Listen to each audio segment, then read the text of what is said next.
ஒரு பெரிய அரசன் இந்த உலகம் பூராவையும் ஆண்டுகிட்டு இருந்தான். ரொம்ப காலம் அப்படி அரசாட்சி பண்ணிகிட்டு இருந்தான். திடீர்னு அவனுக்கும் சில எதிரிகள் முளைச்சாங்க. அவங்கெல்லாம் ஒன்று சேர்ந்து இவனை தோற்கடிச்சுட்டாங்க. தோற்று போனதும் இவனுக்கு பயம் வந்துட்டுது, எங்கே எதிரிகள் நம்ம கொண்டுடுவாங்களோ அப்படின்னு. வெளியில் வந்தால் தனக்கு ஆபத்துன்னு பயந்துக்கிட்டு யாருக்கும் தெரியாமல் ஒரு குகைக்குள்ளே போய் பதுங்கி கிடக்கிறான். நிலைமையை பாருங்கள். முதல் நாள் அரண்மனையில் அதிகாரம் பண்ணிக்கிட்டு இருந்தவன் மறுநாள் குகையில் பயந்து போய் பதுங்கி கிடக்கிறான். ராத்திரி நேரம் வந்தது, பசி வயத்தை கிள்ளுது, பிச்சை எடுத்து சாப்பிட வேண்டிய நிலைமை. பிச்சை எடுக்கிறதுக்கு பாத்திரம் வேணுமே, என்ன பண்ணுறது அப்படின்னு அங்கேயும் இங்கேயும் பார்க்குறான். ஒரு மூலையில் யாரோ விட்டுட்டு போன ஒரு ஓடு கிடக்குது. அதை எடுத்துக்கிட்டு புறப்பட்டான். இருட்டில் வழி புரியல. ஏதோ ஒரு யூகத்தில் காலை மெதுவாக எடுத்து வச்சு நடந்து போயிட்டுருக்கிறான். வழியில் ஒரு கருப்பு நாய் படுத்து கிடந்தது. இருட்டில் அவன் இது கண்ணுக்கு சரியாக தெரியல. அவனுக்கு தவறி போய் காலை வச்சுட்டான். அது மேலே நாய் சும்மா இருக்குமா, வள்ளுன்னு விழுந்து கடிச்சு விட்டுது. காலை பார்க்குறான், காலத்தையும் நினச்சி பார்க்குறான். அரண்மனையில் வீரக்கழல் அணிந்த காலை உடைய மன்னா அப்படின்னு புகழ்வாங்களே புலவர்கள்லாம். ஆனால் அது இன்றைக்கி நாய் கடித்த காலம் ஆகிட்டுதே அப்படின்னு நினைக்கிறான். அது மட்டும் இல்லை, முன்னாடியெல்லாம் பொற்கிண்ணங்களில் தான் அவன் சாப்பிடுவான். ஆனால் இப்போது உடஞ்சி போன ஓட்டு, அது ஓட்டை கையில் வச்சுக்கிட்டு நிற்கிறான். அதில் யாராவது சாப்பாடு போடுவாங்களான்னு. முன்னாடியெல்லாம் நிறைய பேர் அரண்மனைக்கு வருவாங்க. அரசருக்கு காணிக்கைன்னு சொல்லி இவன் காலடியில் கொண்டாந்து கொட்டுவாங்க. அப்போல்லாம் இவன் அந்த ஜனங்களுடைய முகத்தை திரும்பி கூட பார்க்கறதில்ல. ரொம்ப கர்வமாக உட்காந்துருப்பான். அதே ஆள் இன்றைக்கி எல்லார் கண்ணுலேயும் படுறது மாதிரி பிச்சை எடுத்துக்கிட்டு இருக்கிறான். அப்போலாம் காணிக்கைகளை தன்னுடைய கையால் வாங்கிறது தனக்கு கௌரவ குறைச்சல்னு நினச்சி தன்னுடைய வேலைக்காரங்களை விட்டு தான் அதை வாங்க சொல்லுவான். இப்போ பார்த்தீங்கன்னா அவனே தன் கையாலேயே பிச்சை வாங்குறான். நினச்சி பாருங்கள், அந்த மனுஷன் நாள் அரசன், மறுநாள் பிச்சைக்காரன். எவ்வளோ வித்தியாசம்! செல்வம் தான் இப்படி ஒரு வித்தியாசம் ஏற்படுறதுக்கு காரணம். அப்படிப்பட்ட செல்வம் வாழ்க்கையை நடத்துறதுக்கு நமக்கு தேவை தான். ஆனால் அதையே நாம் அடைய வேண்டிய பயனாக நினைக்கிறோம் பாருங்கள், அதுதான் வேடிக்கை. இதை நம்மாழ்வார் அழகாக ஒரு பாசுரத்தில் சொல்கிறார். ஒரு நாயகமாய் ஓட உலகுடன் ஆண்டவர், கருணாய் கவர்ந்த காலர், சிதைகிய பானையர், பெருநாடு காண இம்மையிலே பிச்சைதாம் கொள்வர், திருநாரணன் தாழ் காலம் பெற சிந்தித்து உய்மினோ அப்படிங்கிறார் நம்மாழ்வார். ஒரு பெரிய பணக்காரர் ஒரு துறவிகிட்ட போய், சாமி என்கிட்ட நிறைய பணம் இருக்குது, இருந்தாலும் நிம்மதி இல்லை, என்னால் நிம்மதியாக இருக்க முடியல, என்ன காரணம்னு கேட்டாராம். உடனே அந்த துறவி இதுக்கு நேரடியாக பதில் சொல்லாமல் பக்கத்தில் நின்றுக்கிட்டு இருந்த ஒரு குழந்தைய கூப்பிட்டார். அது ஓடியாந்தது. ஒரு ஆப்பிள் பழத்தை எடுத்து அது கையில் கொடுத்தார். அதை வாங்கிக்கிட்டு குழந்தை சிரிச்சுது. இன்னொரு பழத்தை எடுத்து கொடுத்தார். அதை இன்னொரு கையில் வாங்கிட்டு சிரிச்சுது.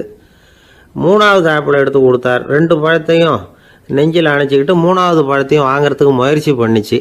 ஆனால் அது உடனே நழுவி கீழே விழுந்து உருண்டு ஓடிச்சு. ஏற்கனவே இருந்ததும் விழுந்துட்டுது. இப்போ அந்த குழந்தை அழ ஆரம்பிச்சுட்டுது. இப்போ அந்த துறவி பணக்காரர்கிட்ட சொன்னாராம், குழந்தைய கவனிச்சியா, 2 ஆப்பிள் போதும்னு அது நினச்சிருந்தா இப்போ அது அழ வேண்டிய அவசியம் வந்திருக்குமா அப்படின்னாராம். எதுவுமே அளவுக்கு மிஞ்சினா துன்பந்தான். இந்த காலத்தில் இதெல்லாம் யார் காதில் வாங்குறாங்க? ஒருத்தனை நல்ல வழிக்கு கொண்டு வரணும்னு நினச்சி அவனை கூப்பிட்டு உட்கார வச்சு இந்த கதையை சொல்லிகிட்டு இருந்தாங்க. சொல்லிவிட்டு அந்த குழந்தை செஞ்சது தப்பு தானே அப்படின்னு கேட்டிருக்கிறாங்க. ஆமாம், தப்பு தான், நானாக இருந்தால் அப்படி செஞ்சுருக்க மாட்டேன் நானா இவன். 2 பழமே போதும்னு சொல்லியிருப்பியா அப்படின்னு கேட்டிருக்காங்க. அப்படி இல்லைங்க, அவர் கொடுக்க கொடுக்க ஒவ்வொரு பழமாக வாங்கி பின்னாடி வச்சுட்டு மறுபடியும் கையை நீட்டுவேன் அப்படிங்கிறானா. இவெல்லாம் எந்த காலத்தில் திருந்துறது? அசோக மன்னர் வந்துக்கிட்டு இருக்கார்.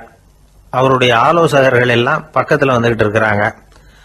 அந்த சமயத்தில் எதிரில் ஒரு புத்த பிக்ஷு வர்றார். அசோகர் பார்க்குறார். ஓடி போய் அவர் காலில் விழுந்து வணங்குறார். அசோக மன்னரின் தலை அந்த புத்த துறவியின் பாதத்தில் பட்டுக்கிட்டு இருக்கு. பக்கத்தில் நின்றுக்கிட்டு இருந்த அமைச்சருக்கு இது ரொம்ப சங்கடமாக போச்சு. ரொம்ப வருத்தப்பட்டார். நம்ம அசோக சக்கரவர்த்தி எப்பேற்பட்டவர், அவரோட தலை ஒரு சன்னியாசியின் பாதத்தில் படுறதா அப்படின்னு நினச்சி ரொம்ப கவலைப்பட்டார். அரண்மனைக்கு திரும்பினதும் அமைச்சர் மெதுவாக ஆரம்பித்தார். அரசே, எனக்கு ரொம்ப வருத்தமாக இருக்குது அப்படின்னார். எதுக்குன்னார் மன்னர். அசோக சக்கரவர்த்தியின் தலை, அதாவது அந்த சிரம், ரொம்ப மதிப்புமிக்க ஒன்று. அது ஒரு சன்னியாசியின் காலில் படலாமா அப்படின்னார்.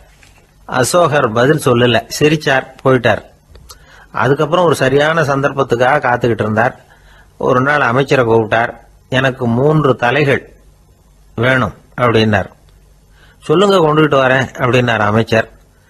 அசோகர் சொன்னார், முதல்ல எனக்கு தேவையானது ஒரு ஆட்டின் தலை, 2வது ஒரு புலியின் தலை, 3வது ஒரு மனிதனின் தலை. இதுதான் அசோகர் கேட்டது. எங்க இருந்தாலும் கொண்டு வாங்கன்னார். அமைச்சர் புறப்பட்டார். ஆட்டுத்தலை புலித்தலை கிடைச்சிட்டுது. அப்புறமா ஒரு சுடுகாட்டுக்கு போய் ஒரு மனித தலையும் சேகரம் பண்ணிட்டு ராஜா கிட்ட வந்துட்டார். அரசே, உங்கள் ஆணைப்படி 3 தலைகளையும் கொண்டு வந்திருக்கிறேன்னார். அசோகர் பார்த்தார். ரொம்ப நல்லது, இப்ப இது 3ஐயும் எடுத்துக்கிட்டு போய் சந்தையில வித்துட்டு வாங்க அப்படின்னார். அமைச்சர் அதுகளை எடுத்துக்கிட்டு சந்தைக்கு போனார். முதல்ல ஆட்டுத்தலை நல்ல விலைக்கு வித்து போச்சு. நல்ல விலை கொடுத்து வாங்கிட்டு போட்டாங்க. அடுத்தபடியா புலி தலைய ஒருத்தர் வாங்கிட்டார். அதை பாடம் பண்ணி வீட்டில் மாட்டி வைக்கலாமே அப்படின்னு நினைச்சு அதையும் வாங்கிட்டு போட்டார். மனித தலையை மட்டும் வாங்கறதுக்கு யாரும் முன் வரல. எல்லாரும் அதை பார்த்துட்டு விலைக்கு போக ஆரம்பிச்சாங்க. அமைச்சர் திரும்பி வந்தார். அரசே, இந்த தலையை மட்டும் யாரும் வாங்க மாட்டேங்கிறாங்க அப்படின்னார். சரி, பரவாயில்ல, இதை இலவசமாவே எனாமாவே யாருக்கிட்டையாவது கொடுத்துட்டு வந்துருங்க அப்படின்னார். அமைச்சர் மறுபடியும் சந்தைக்கு போனார்.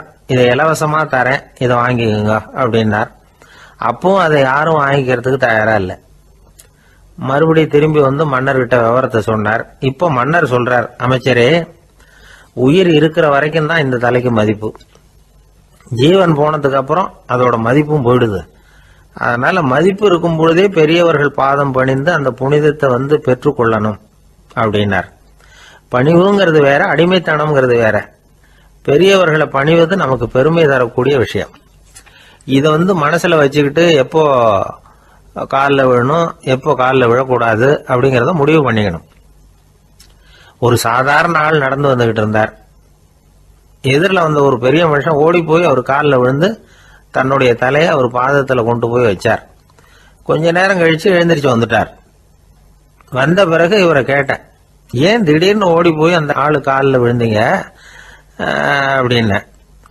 அவர் போட்டிருக்கிறது என்னோட காணாம போன செருப்பான்னு கண்டுபிடிக்கிறதுக்காக அப்படி விழுந்தேன் அப்படின்னார். ஒரு பெரிய தத்துவ சிந்தனையாளர் இருந்தார், சுவாங்சு அப்படின்னு பேரு. அவருடைய மனைவி ஒரு நாள் திடீர்னு காலமாயிட்டாங்க.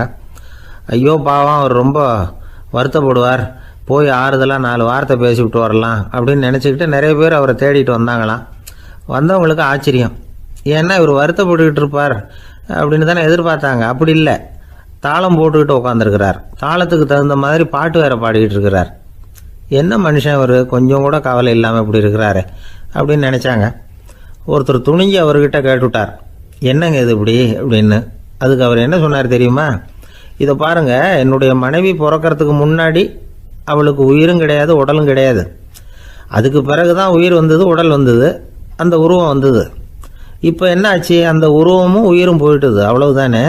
வந்தது போயிட்டுது. இளவேனில் காலம், இலையுதிர் காலம், பனிக்காலம், இப்படி பருவங்கள் மாறி மாறி வருது இல்லையா?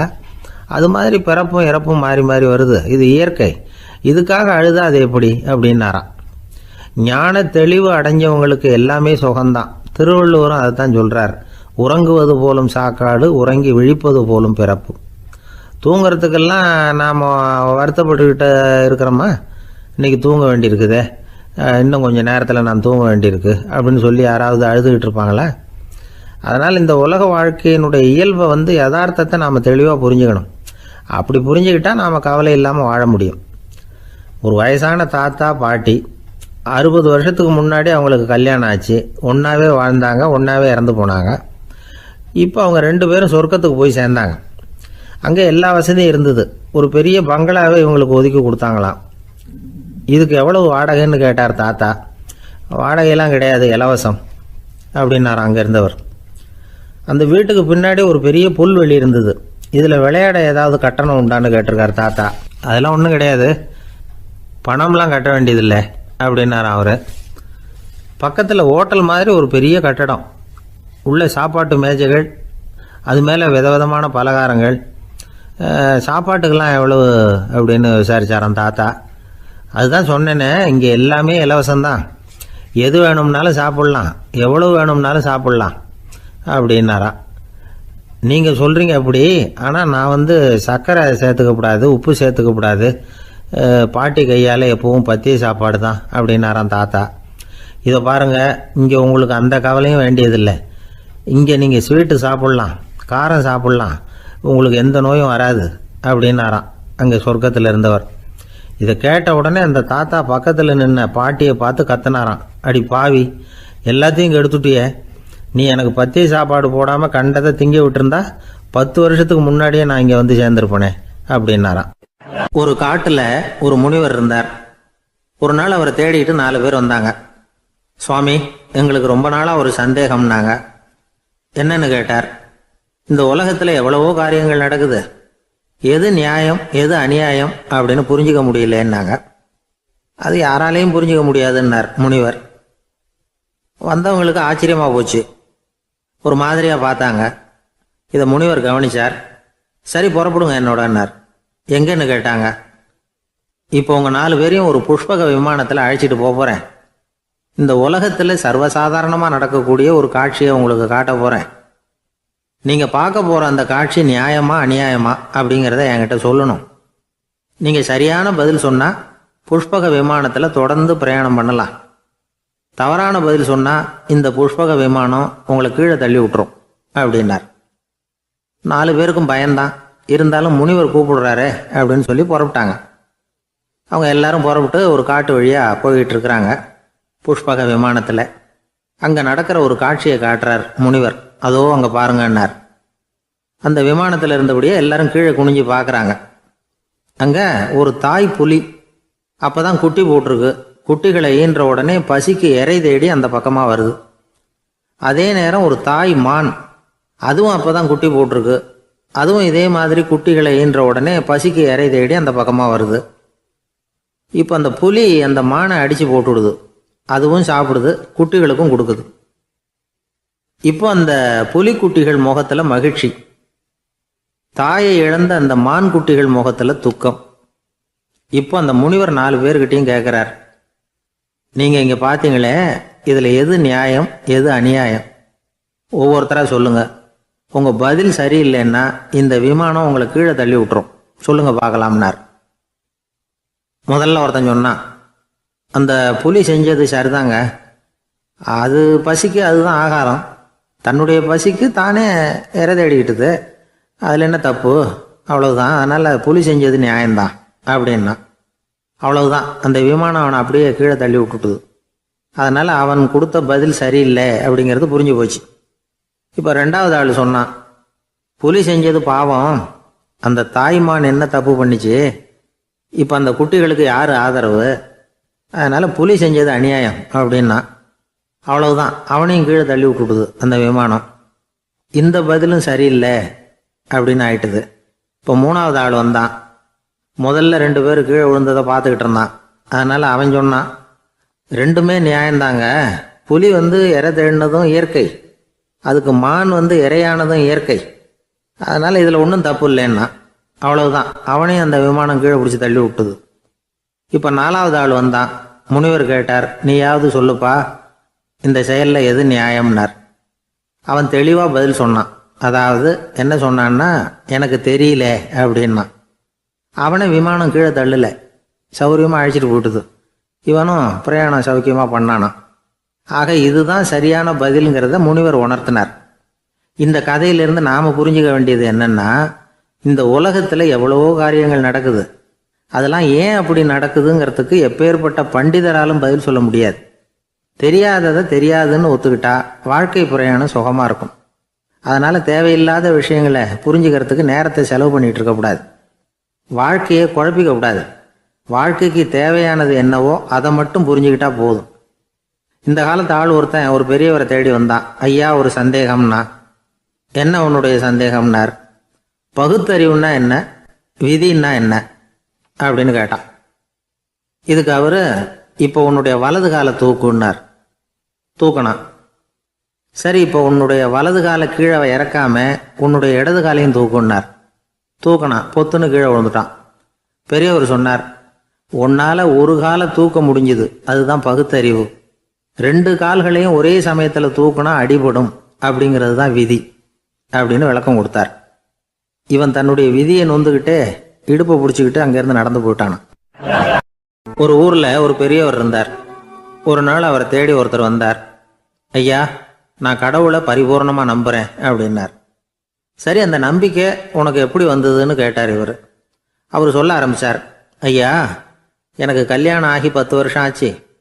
ஆனாலும் குழந்தை பாக்கியம் இல்லை. அதுக்கு என்ன காரணமாக இருக்கும்னு நான் யோசனை பண்ணிகிட்டு இருந்தப்போ நண்பர் ஒருத்தர் ஒரு ஆலோசனை சொன்னார். உனக்கு மதப்பற்று இல்லை, எந்த கடவுளையுமே நம்ப மாட்டேங்கிற, அதுதான் காரணம். கடவுளை நம்பு, உனக்கு குழந்தை பாக்கியம் கிடைக்கும் அப்படின்னார். அவர் அப்படி சொன்னாரே தவிர எனக்கு சந்தேகம்தான். இருந்தாலும் அவர் சொன்னபடியும் நடந்து தான் பார்ப்போமே அப்படின்னு முடிவு பண்ணேன். கடவுளை நம்ப ஆரம்பித்தேன். அந்த வருஷமே அழகான ஆண் குழந்தை பிறந்தது. எல்லாம் இறைவன் அருள் அப்படின்னார். இவர் இப்படி சொன்னதை கேட்டதும் அந்த பெரியவர் சொன்னார். நீ சொல்கிறதெல்லாம் சரிதான். இருந்தாலும் இந்த காலத்தில் எந்த ஒரு காரியமாக இருந்தாலும் அதை சோதனை செஞ்சு பார்த்துட்டு தான் ஒரு முடிவுக்கு வந்து சேர முடியும். அறிவுபூர்வமான முடிவு அதுவாக தான் இருக்கும். அறிவியல் சோதனைகள் அப்படித்தான். ஒரு குறிப்பிட்ட விஷயத்தை பற்றி எத்தனை தடவை சோதனை பண்ணாலும் ஒரே முடிவு தான் கிடைக்கணும். அதுதான் சரியாக இருக்கும். அதனால் இப்போ மறுபடியும் ஒரு சோதனைன்னார். என்ன செய்யணும் அப்படின்னு கேட்டார் இவர். கடவுள்கிட்ட ஒரு பெண் குழந்தை வேணும்னு கேளு. முதல்ல ஆண் குழந்தையை கொடுத்தது மாதிரியே இப்போ ஒரு பெண் குழந்தையையும் கொடுக்குறாரா பார்க்கலாம் அப்படின்னார். சரின்னு சொல்லி இவர் அதே மாதிரி முயற்சி பண்ணினார். அதுக்கப்புறம் அவர் இந்த பெரியவர்கிட்ட வரவே இல்லை. கொஞ்ச காலம் கழித்து இவரே அவரை தேடிக்கிட்டு போய் கதவை தட்டினார். அவர் கதவை திறந்தார். என்ன ஆச்சு, கடவுள் கண் திறந்தாரா அப்படின்னு கேட்டார். அவர், அந்த சமாச்சாரம்லாம் நமக்கு வேணாம் சார். முதல் தடவை அது ஏதோ தற்செயலாக ஏற்பட்ட ஒரு சாதகம்.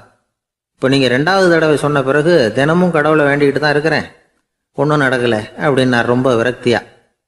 ஒரே ஒரு தோல்வியில் உங்கள் நம்பிக்கையெல்லாம் பறந்து போயிடுது பார்த்தீங்களா அப்படின்னார் அந்த பெரியவர். எல்லாம் நல்ல விதமாக நடக்கிற வரைக்கும் நம்பிக்கை, எதிர்பார்த்தது தோல்வியில் முடிஞ்சுட்டுதுன்னா அவநம்பிக்கை. மற்றவர்கள் பேரில் வைக்கிற நம்பிக்கை எந்த நேரத்திலையும் விவகாரமாகி விடக்கூடிய சாத்தியம் உண்டு. நாம் நம்பிக்கை வைக்க வேண்டியது நம்ம கிட்ட தான். நமக்குள்ளே இருக்கிறார் கடவுள். எனவே நம்ம பேரில் நாம் வைக்கிற நம்பிக்கை தான் உண்மையான கடவுள் பக்தி. நிபந்தனையற்ற நம்பிக்கையாக அது இருக்கணும். எல்லாம் நல்லபடியாக நடந்துக்கிட்டு இருந்தால் எந்த முட்டாளுக்கும் நம்பிக்கை வரத்தான் செய்யும் அப்படிங்கிறது ஒரு பெரிய ஒரு கருத்து.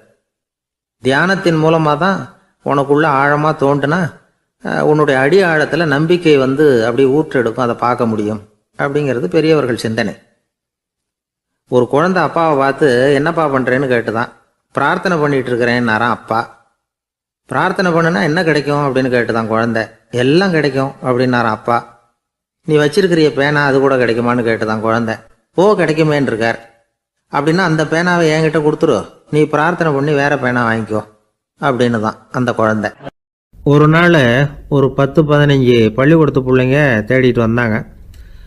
உங்களை பார்த்துட்டு தான் போகணும், அதுக்காக தான் வந்திருக்கோம்னாங்க. என்ன விஷயம்னு கேட்டோம். நாங்கள்லாம் கூடி ஒரு முடிவு பண்ணியிருக்கிறோம், அதை உங்ககிட்ட சொல்லணும் அப்படின்னாங்க. அதுவும் ஒரு வாண்டு பையன் அதை சொன்னான். என்ன முடிவு அது அப்படின்னு கேட்டோம் ரொம்ப ஆர்வமாக. அதை இப்போ சொல்ல மாட்டோம், எங்களுக்கு பிடிக்கிற மாதிரி ஏதாவது ஒரு தகவல் சொன்னால் அதுக்கப்புறம் நாங்கள் அதை சொல்கிறோம் அப்படின்னா அந்த வாண்டு பையன். சரி, சின்ன பையன்கிட்ட இன்றைக்கி வசமாக மாட்டிக்கிட்டோம் அப்படின்னு நினச்சிக்கிட்டு அவங்களுக்கு தகுந்த மாதிரி ஒரு கதை சொல்ல ஆரம்பித்தோம்.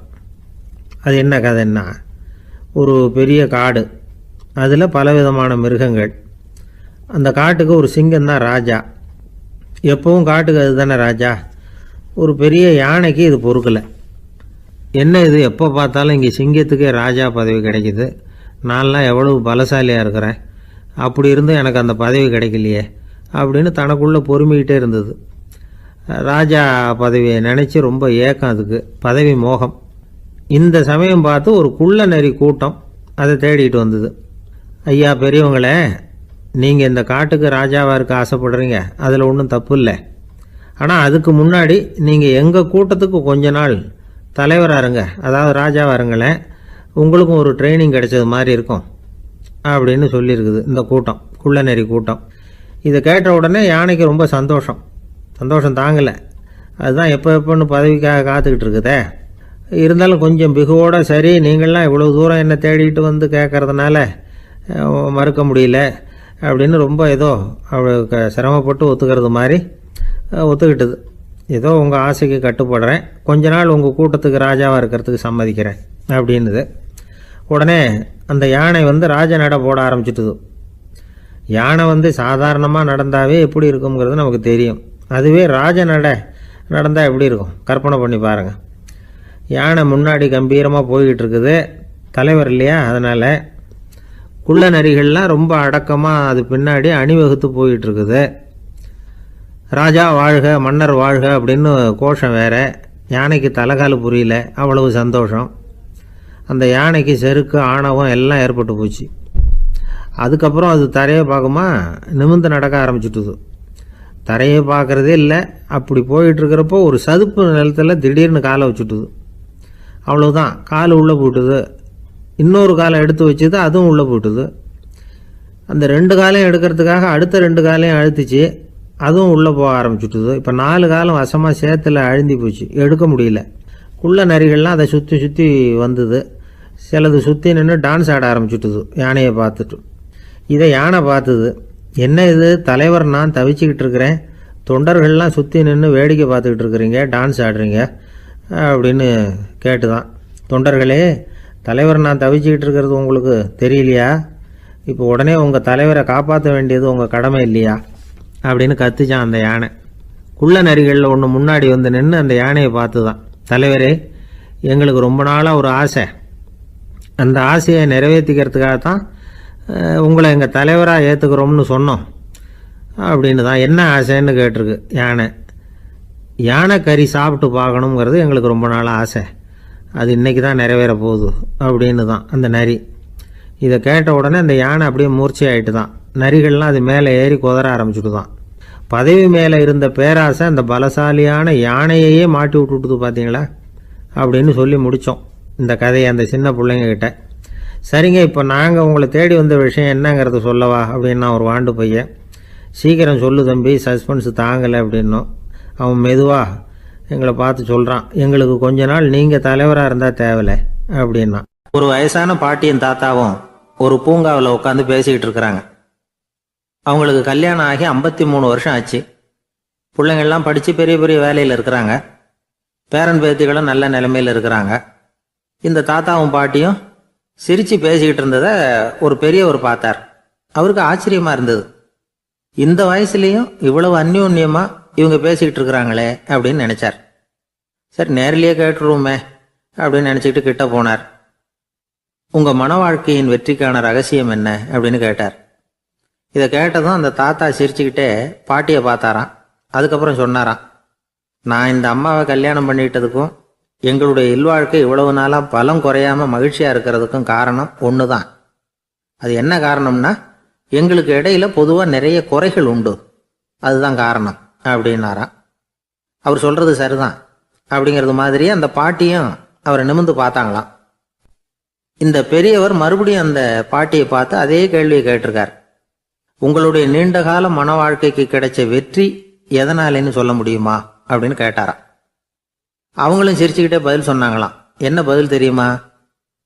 சில பேரை நாம் குறிப்பிட்ட பண்புகளுக்காக நேசிக்கிறோம், வேற சிலரை நாம் அந்த பண்புகள் இல்லாத குறைகளுக்காகவே விரும்பி பழகிறோம் இல்லையா அப்படின்னு கேட்டுவிட்டு தலையை குனிஞ்சுக்கிட்டாங்களாம் அந்த பாட்டியம்மா.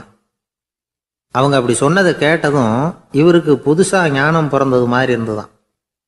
இதுதான் மனம் நிறைந்த மன வாழ்க்கை அப்படிங்கிறார் சுவாமி சின்மயானந்தர். பண்புகளை எப்படி நேசிக்க முடியுதோ அதே மாதிரி பண்புகள் இல்லாத குறைகளையும் நேசிக்க முடியும். மனசு தான் காரணம். ஒரு மேல்நாட்டு தம்பதி, அவங்களும் தாத்தா பாட்டி தான். அவங்க 2 பேரும் ஒரு பூங்காவில் உட்காந்து சிரித்து பேசிக்கிட்டு இருக்கிறாங்க. அதை ஒருத்தர் பார்த்தார். அவருக்கு ஆச்சரியம், இவ்வளவு காலம் ஆகி இந்த வயசுலேயும் இப்படி அன்பாக பேசிக்கிட்டு இருக்கிறாங்களே அப்படிங்கிற ஆச்சரியம்.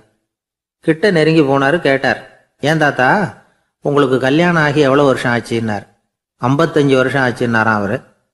இன்னமும் இவ்வளவு சந்தோஷமாக இருக்கிறீங்களே, அதுக்கு என்ன காரணம்னு கேட்டிருக்கார். அதுக்கு என்ன காரணம்னா, இது வரைக்கும் எங்களுக்குள்ள சண்டையே வந்ததில்லை அப்படின்னாராம். அது எப்படி முடியும்னு கேட்டிருக்கார் இவர் ஆச்சரியமா. அந்த தாத்தா சொல்ல ஆரம்பிச்சாராம், இதை பாருப்பா, எங்களுக்கு கல்யாணம் ஆன புதுசில் நானும் என்னுடைய மனைவியும் ஒரு குதிரை மேலே ஏறி ஒரு காட்டு வழியாக போய்கிட்டு இருந்தோம்.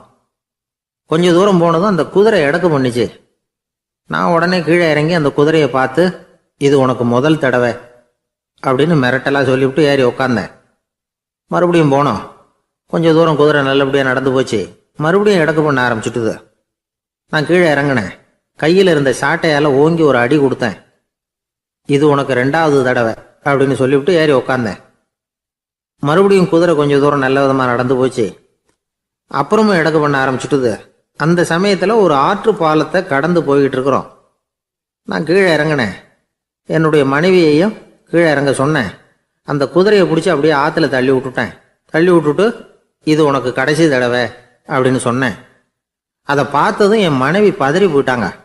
போய், ஐயோ பாவம், என்ன இப்படி பண்ணிவிட்டீங்க, உங்களுக்கு மனசில் கொஞ்சம் கூட இறக்கமே இல்லையா அப்படின்னாங்க. நான் மெதுவாக இவங்க பக்கம் திரும்பி, இது உனக்கு முதல் தடவை அப்படின்னேன். அவ்வளவுதான். அன்னையிலேருந்து இன்னைய வரைக்கும் ஒரு நாள் கூட எங்களுக்குள்ள சண்டையே வந்ததில்லை அப்படின்னு விளக்கம் கொடுத்தார் அந்த தாத்தா. ஒரு ஊரில் ஒரு குரு இருந்தார், ஜென் குரு. அவரை தேடிட்டு ஒரு மன்னர் வந்தார். வந்தவர் ஜப்பான் மன்னர். தோட்டக்கலையை பற்றி தெரிஞ்சுட்டு போகிறதுக்காக அவர் வந்தார். எப்படி தோட்டம் அமைக்கிறது அப்படிங்கிறத பற்றி அந்த குரு விவரமாக சொல்லி கொடுத்தாரு. 1 நாள் 2 நாள் இல்லை, 3 வருஷம் கற்றுக் கொடுத்தார். அதுக்கப்புறம் சொன்னார், நான் கற்றுக் கொடுத்துட்டேன், இனிமேல் நீங்கள் போகலாம், போய் தோட்டம் அமைக்கலாம். அதுதான் உங்களுக்கு பரிசை.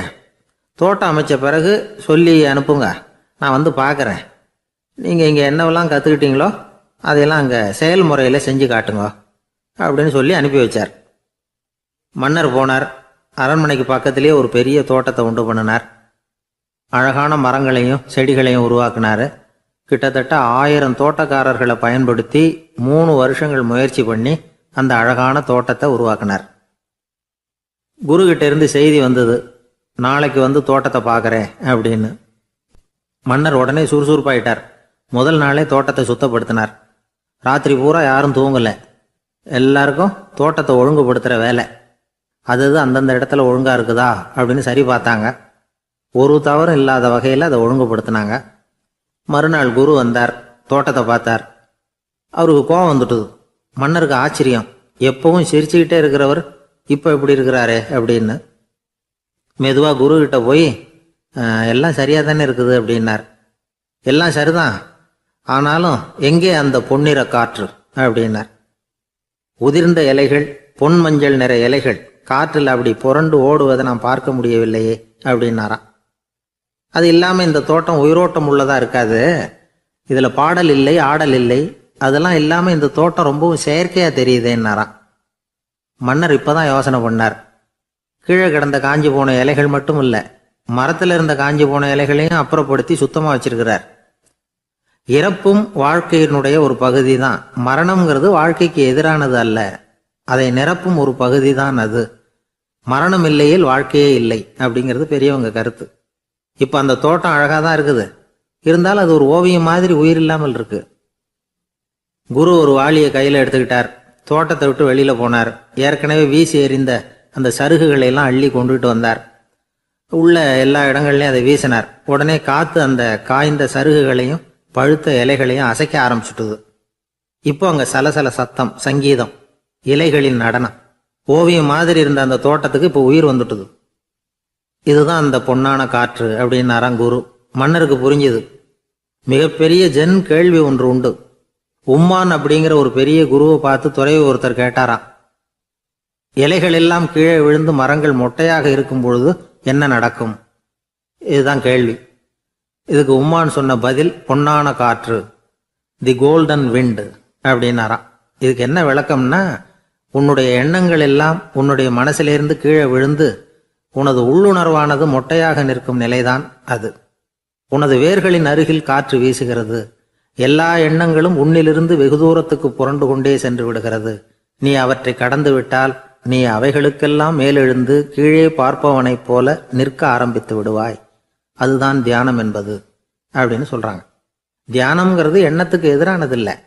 தியானம்ங்கிறது எண்ணங்களை கடந்து செல்வது தான். அதுக்கப்புறம் நாம் பொன்னிற காற்றில் ஆட ஆரம்பிச்சிருவோம். இதுதான் பெரியவர்கள் சொல்றது. என்கிட்ட ஒருத்தர் தோட்டம் அமைக்கணும்னு யோசனை கேட்டு வந்தார். எல்லாம் சொல்லி கொடுத்தேன். செடிகள்லாம் செழிப்பாக வளரணும்னா வேர் காயாமல் பார்த்துக்குங்க, தினமும் தண்ணி விடுங்க அப்படின்னு சொல்லி அனுப்பி வச்சேன். 1 மாதம் கழிச்சு அவர் தோட்டத்தை பார்க்கறதுக்காக போனேன். போய் பார்த்தா எல்லா செடியும் வாடி கிடக்குது. என்னங்க இப்படி பண்ணிவிட்டீங்கன்னு. நீங்கள் சொன்னபடி தான் செஞ்சேன்.